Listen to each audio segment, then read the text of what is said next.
यस्तु यद एवं अतः, जिसलिए ऐसा है, अन्वय व्यतिरेक सब बता दिया।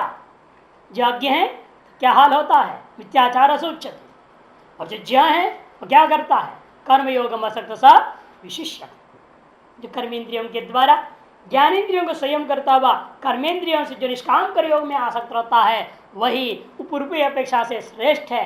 जब यह बात तय हो गया यत एवं अतः, इसलिए तुमको क्या करना है अब, वह साफ साफ सीधे सीधे बोलते अर्जुन को, नियतम कुरु कर्मत्वम कर्म ज्यायो ह्यकर्मण शरीर यात्रा पिचते न प्रसिद्धेद कर्मण। नियतं गुरु कर्मत्व, क्योंकि यदि यहाँ तर्क अर्जुन देवे भाई ठीक है आपका कहना, ज्ञानेन्द्रियों संयम करके कर्मेंद्रियों के द्वारा कर्मयोग में जो निष्ठा रखता हुआ जो करने वाला वह श्रेष्ठ होता है, मुमुक्षु आपका कहना ठीक है, लेकिन मैं जो मुमुक्षु हूँ अर्जुन, मैं तो उससे भी श्रेष्ठ हूँ, ऐसा तर्क देता है। यदि कहें भाई श्रुति कहती है संन्यास एव अत्यरेचयत्, श्रुति अनुसारेण संन्यास ही सर्वोत्कृष्ट साधन, संन्यास से बढ़कर कुछ भी नहीं साधन, ये बोल दिया। संन्यास एवं अत्यरेचयत्, संन्यास एवं सर्वोत्कृष्ट साधनम, यद्यपि श्रुति ऐसा कह रही है, इसके आधार अर्जुन कह सकता है मैं तो सर्वोत्कृष्ट साधन को अपनाने की सामर्थ्य रखता हूं, ऐसे मैं तो सन्यासी धारण करूंगा, मुझे कर्मयोग की भी जरूरत नहीं, उपासना की भी जरूरत नहीं, सीधे मैं ब्रह्मज्ञानी हो जाऊंगा संन्यास लेकर। तो भगवान कहते ऐसा नहीं होता। साधन जो है योग प्रयुक्तम साधनम कार्य साधकम भवति, सामान्य लौकिक न्याय है। योग प्रयुक्तम साधनम कार्य साधकम भवति, सम्यक योग से प्रयुक्त जो साधन होता है वही कार्य को सिद्ध करता है। और तुम जो है ना कुयोग युक्त साधन का अपने, संन्यास तुम्हारे लिए योग नहीं है, कुयोग है, वह सुयोग नहीं है। क्योंकि संन्यास हम दो ही प्रकार के मानते हैं श्रुतियों के आधार पर, एक तो विद्वत संन्यास है और दूसरा विविदुषा संन्यास है। इन दो के अलावा जो तीसरी संन्यास जो तुम बात कर रहे हो, केवल कर्म को त्याग कर सीधे मैं सन्यासी होना चाह रहा हूं, वह केवल का जो कर्म संन्यास है वह तो पतन का कारण है, वह कभी किसके द्वारा करना नहीं चाहिए। इसलिए यहाँ इन श्लोकों को सुन करके ये नहीं समझना संन्यास की निंदा की जा रही है, तुम संन्यास मत लो, बारंबार बोल रहे हैं तुम कर्म ही करो, इसका तो संन्यास की निंदा है, ऐसा मत सोचो। क्योंकि ये जो ज्यायस्तु कथन है, कर्म ज्यायो ही अकर्मण, ज्यायस्तु जो कथन हो रहा है वह औपचारिक है, अधिकारी भेदांत, इसके लिए संन्यास निंदा पूर्वक यहाँ कर्म का निष्काम कर्मयोग की श्रेष्ठता ज्यायस्तु जो कहा जा रहा है वह औपचारिक स्तुति है, क्योंकि अनधिकारी है ना वो उसकी। इसीलिए जैसे लड्डू खिलाती है माँ बच्चे को, क्यों, उसका लक्ष्य लड्डू नहीं होता है, कड़वा दवाई देना होता है। तब कहती क्या है, ये दवाई लोगे तो लड्डू दूंगा। और बेचारा लड्डू के लालच से बच्चा क्या करता है, दवाई खाता है या नहीं। लेकिन लक्ष्य क्या है वह माता का, कड़वी दवाई है, लड्डू नहीं। उसी प्रकार यहाँ पर भी है, अनधिकारी है, देख रहे हैं हम, उसको भले कर्म कड़वा लग रहा है और संन्यास बहुत बढ़िया लग रहा है, लेकिन हम समझ रहे हैं कि ये कर्म के अधिकारी है, संन्यास के अधिकारी नहीं है। उसको मैं अन्य चीज की लालच देनी पड़ती है। लालच क्या करना है, संन्यास की निंदा कर देना, जिसको वो चाह रहे उसकी निंदा कर दो। अरे जिसको तुम चाह रहे हो बिल्कुल बेकार है, वो तुमको पतन में कर देगा, तुमको नरक में डाल देगा, उस रास्ते में जाना ही नहीं, अरे वो घबरा जाएगा। जिसको मैं तो अच्छा साधन समझ रहा था उसकी तो निंदा हो गई, अब अपने आप उससे निवृत्त हो जाएगा। जैसे कोई बाप जो है समर्थ नहीं था, क्या किया, बेटा ने बोला मेरे को डॉक्टरी पढ़ना है, अरे डॉक्टरी पढ़ना है तो कहाँ से लेंगे इतने लाखों रुपया। बाप ने सोचा तो क्या करे, अरे तुम नहीं जानता है उसमें सब चीज़ को काटना पड़ता है, चिपकली को काटना पड़ता है, ये काटना पड़ता है, मांस काटने पड़ते हैं, आदमियों को औरतों को, गंदा पंदा सब बेकार चीज़ है, डॉक्टर वॉक्टर नहीं बनना है हमको, तुम ब्राह्मण हो, तुम ये हो, डॉक्टर बनोगे। जिसको छुओगे शूद्र को भी इलाज करने, अरे इंजीनियर बनो इसमें अच्छा है, क्यों? किसके पास पैसा नहीं था ना, बाप के पास, तो उसकी निंदा कर दिया। जिसको चाह रहे उसकी निंदा कर दो, निंदा कर दो क्या करेगा? अच्छा पापा आप ऐसा बोलते तो ठीक, आज की भाषा में तो ये बोलेगा ना बच्चा, वो पुराने भाषा बोले अच्छा पिताजी आप कह रहे हैं तब तो मान लेते हैं, डॉक्टरी खराब, मैं इंजीनियरिंग में जाऊंगा। इसलिए यहां पर भी हे कौनत्या के संबोधन देंगे, इसीलिए अरे मैं कौन हूं? तुम्हारे मामा का लड़का हूं। संबोधन में कौनते कर संबोधन आगे देंगे, इसलिए दे रहे हैं मैं कुंती का संबंधी बन रहे हो ना, कुंती द्वारा, इसे मैं तुम्हारा अत्यंत विश्वास पात्र, मैं कह रहा हूं सन्यास तुम्हारे लिए श्रेष्ठ नहीं, कर्म श्रेष्ठ है। तब वो सोचेगा अच्छा आप कह रहे हैं तो मैं मान लेता हूं, सन्यास मेरे लिए ठीक नहीं है, निष्काम कर्म योग ठीक। इसीलिए यहां पर जो है ये कह रहे ज्यायो ही अकर्म, अकर्म से आता है संन्यास, संन्यास से अपेक्षया कर्म एवं ज्याय, कर्म ही श्रेष्ठ। इस तरह से एक संन्यास की निंदा की जा रही है, वह औपचारिक है। जयस्त जो कथन हुआ है कर्म में औपचारिक समझना, केवल व्यक्ति के अधिकार को देखते हुए प्रवृत्ति कराने के लिए उत्कृष्ट की भी निंदा करनी पड़ जाती है, निकृष्ट प्रवृत्ति कराने के लिए, क्योंकि व्यक्ति उस निकृष्ट की अधिकारी है, उत्कृष्ट अधिकारी नहीं है। शरीर यात्रा जते न प्रसिद्ध कर्म इत्यादि सामान्य अर्थ हो गया। बाकी भाष्य में देखिए नियतम माने नित्यम यो यस्मिन् कर्मणि अधिकृत फलाय च श्रुतम तन नियतं कर्म। नित्य जो कर्म, नित्य जो कर्म का मतलब क्या है? जो जिसमिन कर्म अधिकृत यो पुरुष, जो पुरुष जिस कर्म करने में अधिकृत है, लेकिन वह कर्म कैसा है? फलाय च अश्रुतम, फल के लिए श्रुत नहीं है, ऐसा जो कर्म का नाम तत् नियतम कर्म, अर्थात नित्य और नैमित्य कर्म जिसका कोई फल श्रुत नहीं होता। फलाय अश्रुतम अर्थात फल के लिए श्रुत नहीं है, ऐसा कर्म कौन होगा? नित्य और नैमित्य कर्म ही होगा, जिसका कोई फल श्रवण नहीं होता है। तत्कुरु तुम हे अर्जुन, पूर्व श्लोक का संबोधन को यहां ले आना, हे अर्जुन तुम अपने आप को शुद्ध अंतःकरण वाला होना चाहते हो तो अवश्य तुम इन कर्मों को करो।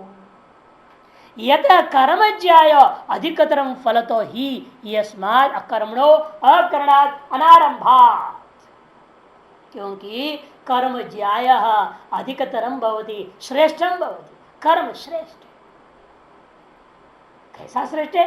फलतः, फल की दृष्टिकोण से ही यस्मात् तत् अकर्मणो अकरणात्, क्योंकि उन कर्मों को न करने से आरंभ की अपेक्षा से यह कर्म श्रेष्ठ है। क्योंकि क्या करेंगे कर्म? नित्य निमित्त कर्म आपके अंतःकरण शुद्धि के द्वारा आपको उत्कृष्ट फल देने वाले हैं, मोक्ष रूपी मार्ग में लगा देने वाले होने से कर्म न करने की अपेक्षा से कर्म करना श्रेष्ठ हो गया। खत्म। क्यों आप इस कर्म को श्रेष्ठ करते हो? क्योंकि भाई सभी शास्त्रों में एक कर्णापद्धते चतुर्विद्या च विमुच्यते तस्मात् कर्म न कुर्वन्ति यतः पारदर्शिनः, स्मृतिकार ने कहा है। तब कहते हैं लेकिन तुम्हारे सोचना किसके लिए बात कहा गया है? यतः पारदर्शिनः, उत्तरार्ध को भूलना नहीं। हाँ, पूर्वार्ध रट ले कर्मणापतित जंतु, कर्मणापतित जंतु, इतने मत बोला करो मुसलमान जैसे आधा आधा श्लोक बोलते हो।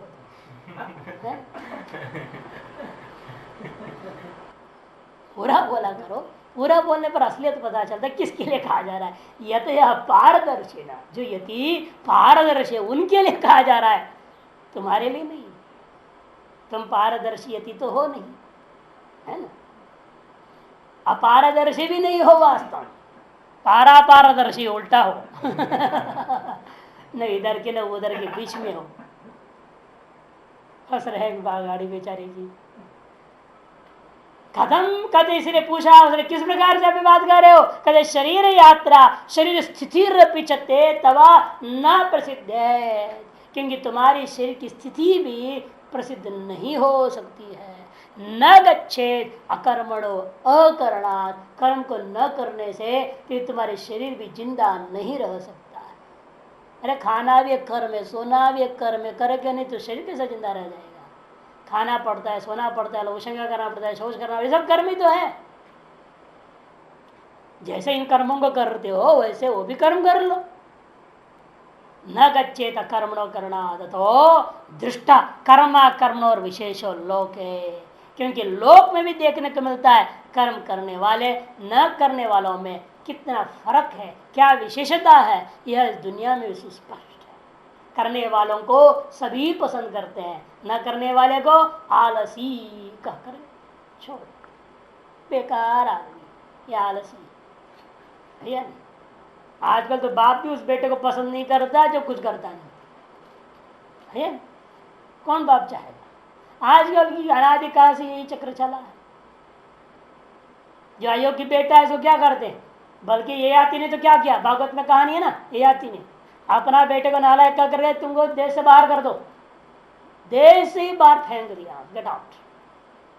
यवन को जाके उसने जो देश को बचाया उसी का नाम यवन देश, आज यूनान बोलते हैं, यूनान से युगांडा हो गया, अब अपभ्रंश होते गए। यवन देश जो बसा कोई यवनी मुसलमान हो गया, बाद में भ्रष्ट हिंदू, पितृद्रोही ऐसा कहा जा सकता है।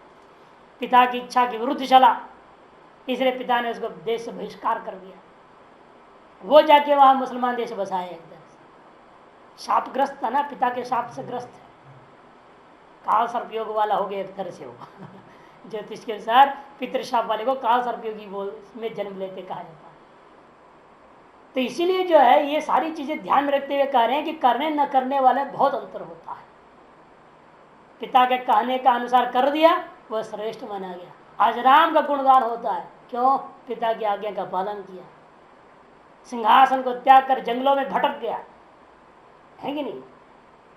खड़ाओं पहन के कहा राज से गद्दी में बैठता, कितना सुख प्राप्त। और एक पिता की उस छोटी सी इच्छा की पूर्ति, है कि नहीं, करने के लिए 14 साल जंगलों में भटके, तो पूज्य हो गए कि नहीं हो?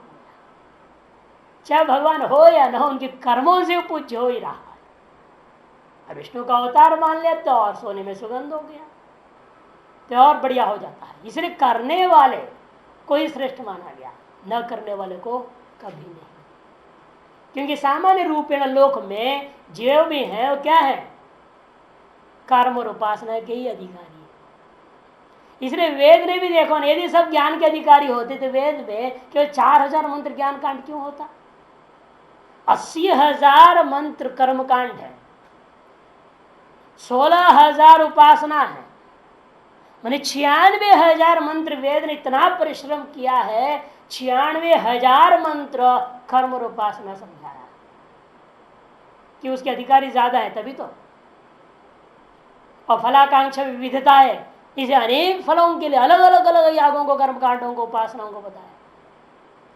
और ज्ञान कांड केवल 4,000। ऐसा ज्ञानाधिकारी बहुत ही कम है, क्योंकि उतना शुद्ध अंतःकरण पर उसको ज्यादा बोलने की जरूरत भी नहीं, थोड़ा सा बोल दो समझ में आएगा, कहानी खत्म हो जाएगी, काम उसका पूरा हो जाएगा। ये 4,000 मंत्र से उसको मोक्ष मिल जाएगा। और ये जो अज्ञानी है उसको बहुत समझाना पड़ता है, बहुत मेहनत करानी पड़ती है, ऐसा करो वैसा करो, ये करो वो करो, यूं जाना ऐसा जाना वैसा जाना, ये सब समझाना पड़ता है। देखो नहीं है कि जो आप वेदी बना रहे हैं ना, उसकी भी बड़ा इंजीनियरिंग किया वेद ने। ईंटों का नाप भी बता दे, कितना लंबा चौड़ा, कितना चकोर वाला कितने होने चाहिए, रेक्टेंगल वाले कितने होने चाहिए, त्रिकोण वाले कितने होने चाहिए, पंचकोण वाले कितने होने चाहिए, गोल कितने होना चाहिए, कितने कितने ईंट होना चाहिए, किस प्रकार की वेदी हो, तो सारा बताया। और बताया अमुक अमुक अमुक नंबर देते जाना, 1 2 3 डालते जाना, और नंबर के हिसाब से रखते जाओ, अपना वेदी खड़ा हो गया तैयार। ये नहीं कि लाला करके प्रयास करने की जरूरत नहीं, ये फिट होगा कि नहीं होगा, ये फिट होगा कि नहीं होगा, देखने की जरूरत ही नहीं। वजह पहले ही जब कच्चा बनाते ना उसमें नंबर डाल देना, उसमें अंकित कर देना, ऐसे इस आकार वाले को ये नंबर देना, फिर इस आकार वाले को अमुक नंबर देना, फिर इस आकार वाले को ये नंबर देना, ऐसे तो पूरा वेदों में लिखा हुआ है। बताओ इतनी समझानी पड़ती, क्यों? वो अज्ञानी है, हर चीज समझाना पड़ा, ऐसे ऐसे करो, ऐसे ऐसे करो, ऐसा चलना, एक ही मंडप पे प्रदक्षिणा करने तो कैसे करना, हर चीज समझाना पड़ा। एक एक छोटा सा अंग भी समझाया। वेदी की लंबाई चौड़ाई, कितने खंबे, अंदर कितने बाहर, कितने ऊंचाई, कितना अंदर गहराई, कितना, सारा A to Z साइंस कर दिया। तो पढ़ेंगे तो पता लगता है क्या गजब है? आज जितने भी बढ़िया से बढ़िया आर्किटेक्ट को बोलो कितना ईंट के मकान को जरूरत पड़ेगा, और जितनी भी गणित बढ़िया से बढ़िया करेगा तो भी घाटा ही रहेगा, वो कम ही बोले, या जितना ज्यादा बोल देगा बेकार ही रहेगा, करेक्ट कोई बोल नहीं सकता। और वेद की चमत्कार है, देखो जो वेद के लिए उसने संख्या दी है, उसने कहा इतनी बनाना, और लेकिन इसमें इतनी और जोड़ लेना, संख्या बढ़ाना। क्यों बढ़ाना है? क्योंकि जब भट्टी में वो ईंट कभी कभी जल जाते हैं, काला हो जाता है, टेढ़ा भी हो जाता है, उसको गलना बोलते हैं, ईंट गल गया बोल देते हैं, चटका हुआ ईंट बोलते हैं, चटका ईंट बोलते हैं, टेढ़ा मेढ़ा हो गया, कुछ कुछ टेढ़े मेढ़े हो सकते हैं। इसलिए उसने कहा अमुक अमुक साइज वाले को इतना बढ़ा लेना कि यही टेढ़े होंगे, इसका मतलब बाकी टेढ़े नहीं होंगे। बताओ, ये भी वेद जानता है, गजब है। वो अज्ञानी के लिए इतना सारा समझाना पड़ता है, अज्ञानी के लिए ज्यादा बोलने की जरूरत ही नहीं। उसमें भी मांडुक्य में केवलम मुमुक्षुणा विमुक्त है, एक 12 मंत्रों वाला मांडुक्य काफी हो गया, तो जरूरत ही नहीं, 4000 की भी जरूरत नहीं, बोल दिया केवल 12 मंत्र का मांडुक्य बस। तो इसलिए अधिकारी भी से सारी व्यवस्था है ना, 10 उपनिषद, 28 उपनिषद, 33 उपनिषद, 54 उपनिषद, 108 उपनिषद, 1008 उपनिषद, ऐसे करके अधिकारी की वजह ज्ञान मार्ग में भी अनेकों अधिकारी।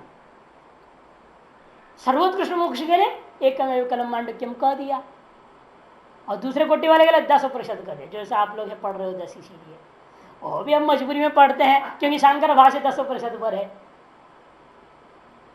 नहीं तो क्या पता, आप अधिकारी 10 कहेंगे, 33 कहेंगे, 28 कहेंगे, 54 कहेंगे, 108 कहेंगे, 1008 कहेंगे, अधिकारी नहीं है, क्या पता, ये भी हो सकता है।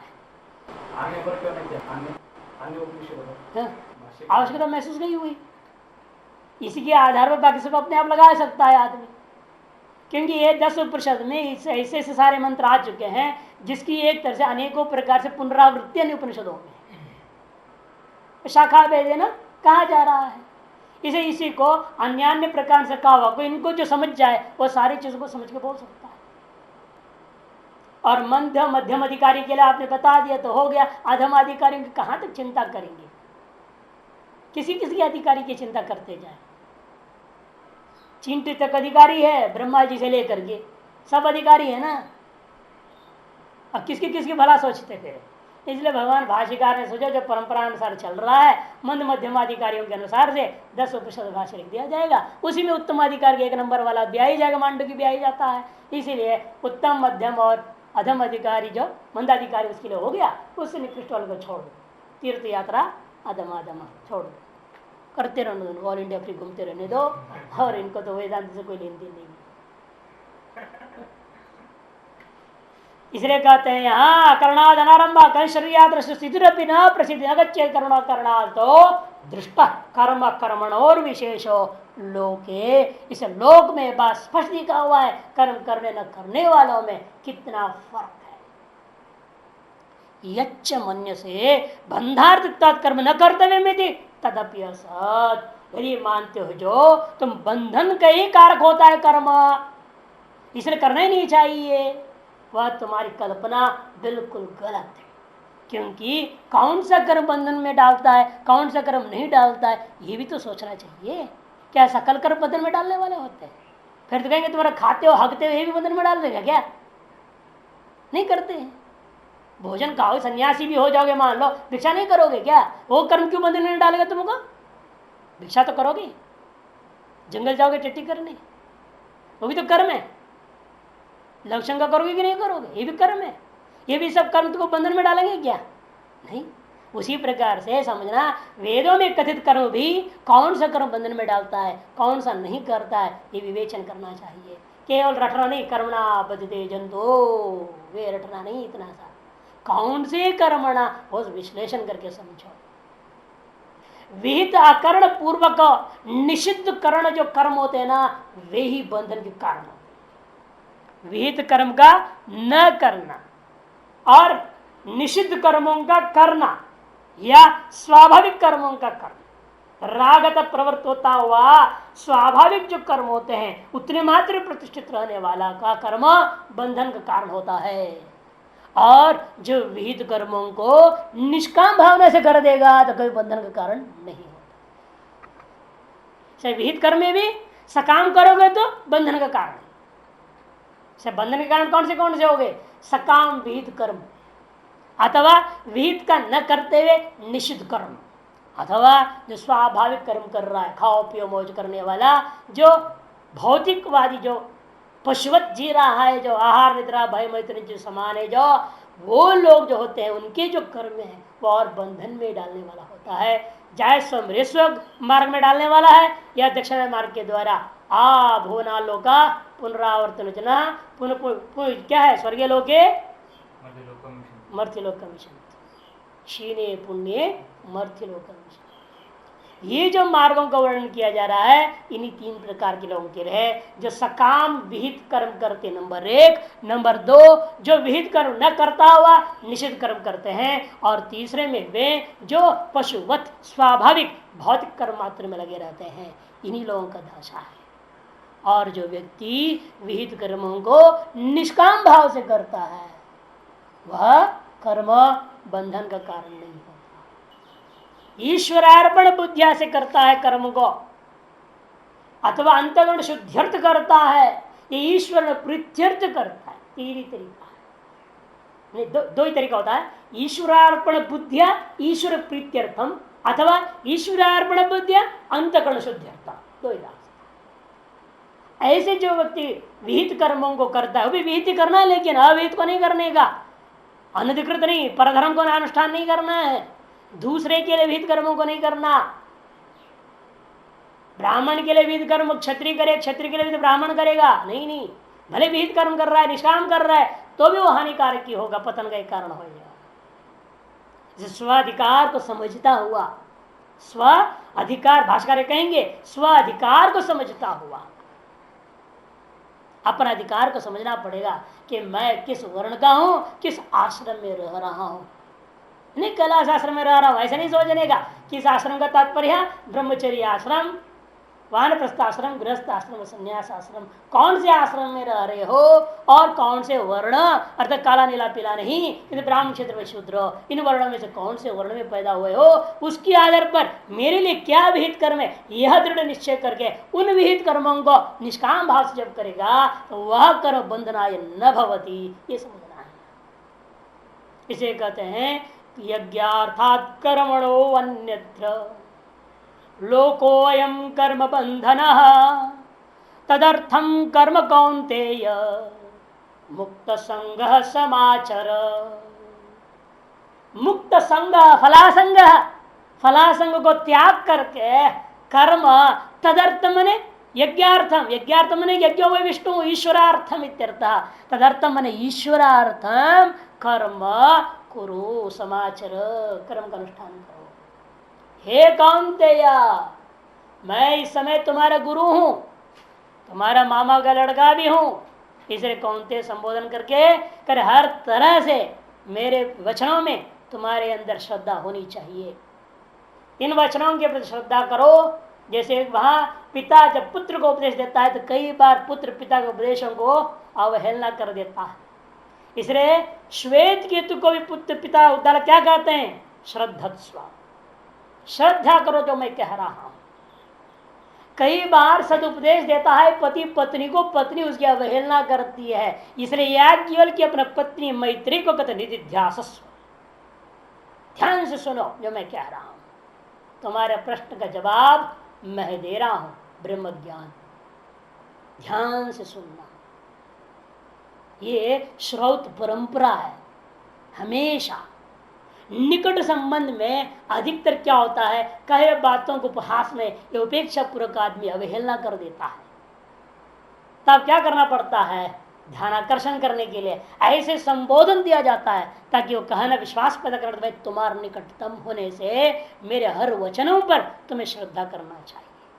जब मैं कहता हूं मुक्त संगः कर्म समाचर, तो तुमको करना चाहिए। इसलिए संबोधन यहां कौन्तेय, स्वपक्ष ग्रहण उत्साहयति, स्वपक्ष ग्रहण करने के लिए उत्साह प्रदान करना है भगवान जो अर्जुन कृष्ण अर्जुन में, उसके लिए संबोधन दिया कौन्तेय।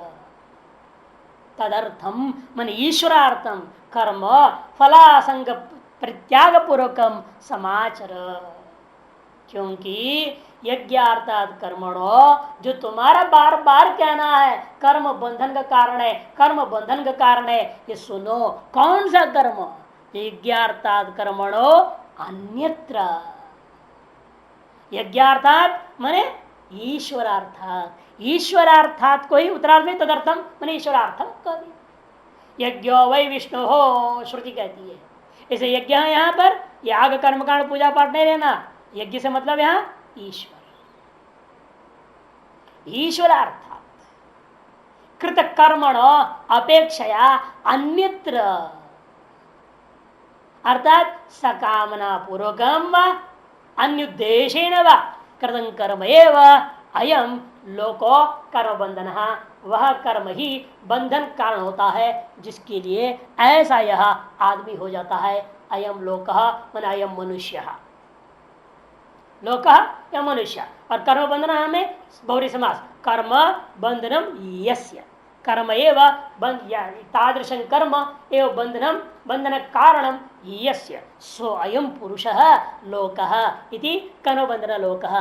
कहा अयम, ये जो दुनिया है जो ईश्वरार्पण बुद्धि से नहीं करते हैं, अपने कोई स्वार्थ फलाकांक्षा से करते हैं, ये जो दुनिया है वे लोग जो ईश्वरार्पण से कर्म न करता हुआ तद अन्यत्र मनाने फलाकांक्षा को लेकर के करते हैं, ऐसे जो कर्म होते हैं वे ही बंधन के कारण होते हैं, जिनका उन लोगों को कहा जाता है लोकः कर्म बंधन।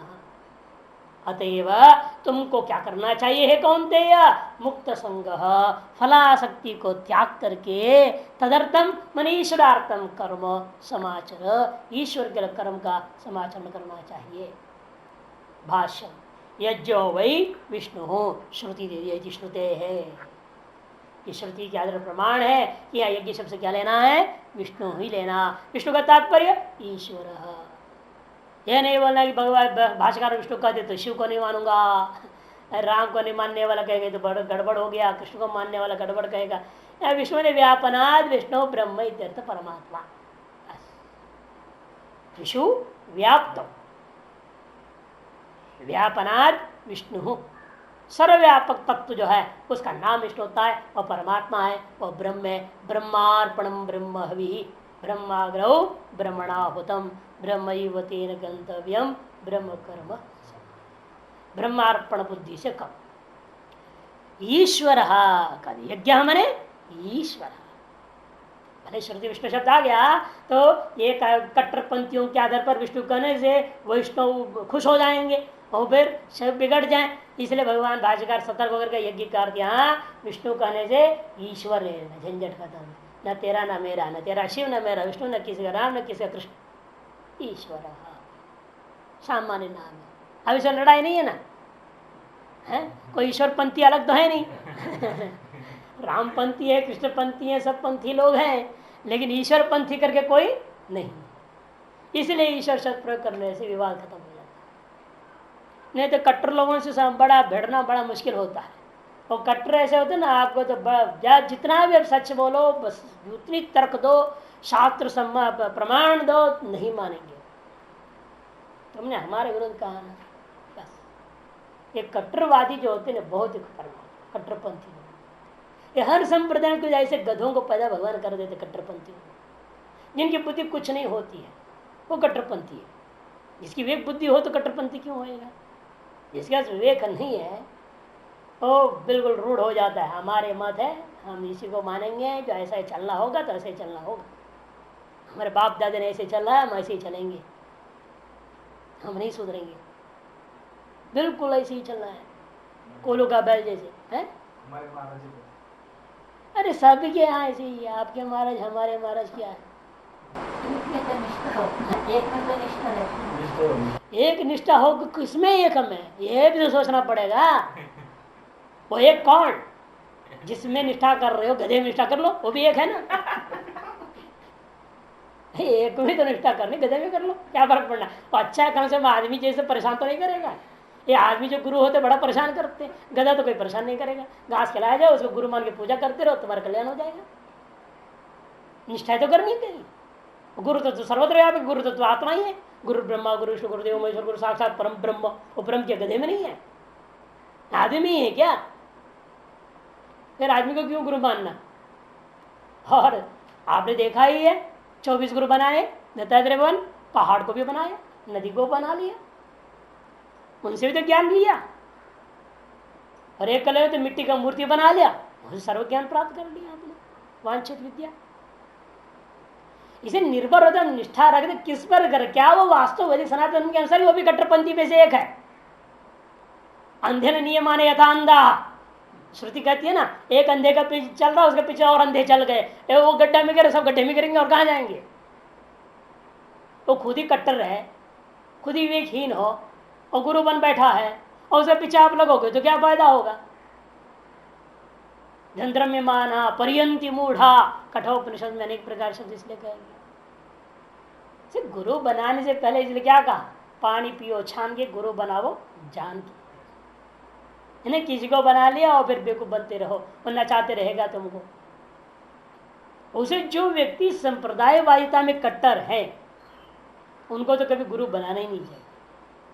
क्यों? आपको कुल को बैल बना देगा, वो भी खुद में कुल को बैल है, उसी में घूमना है उसने, और तुमको वो अपने पीछे घुमा देगा, उसी में घूमते रहो।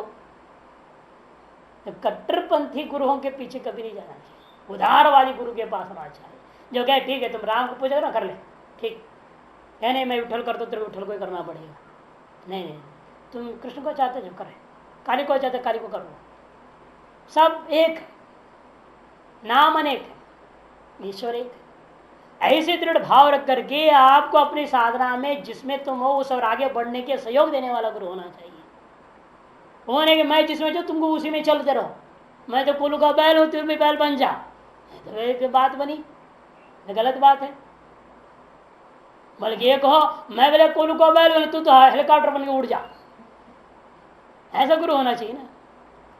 तो उदारवादिता होनी चाहिए। और दसना में साधुओं में अधिकतर ये जो श्रेष्ठ महात्मा लोग हैं वैसे करते हैं, आपको किस देवता पसंद है, किस देवता आपको कष्ट में याद आता है, घोर संकट वगैरह में कौन सी याद आता है। भाई भले तुम घर में सबको पूजा कर दो, हनुमान जी सब फोटो लगा रखा है ऑलराउंड, पूरे की पूरी दीवार में लगे हुए 50 देवताओं का फोटो, लेकिन फिर भी कोई एक तो आता होगा ना याद हो संकट में। संकट से किसका नाम याद रहते हो? बाप रे बाप बोलते ना लोग कभी अरे बाप ही याद आता है क्या? चलो बाप को ही पूछ लो, और क्या करें।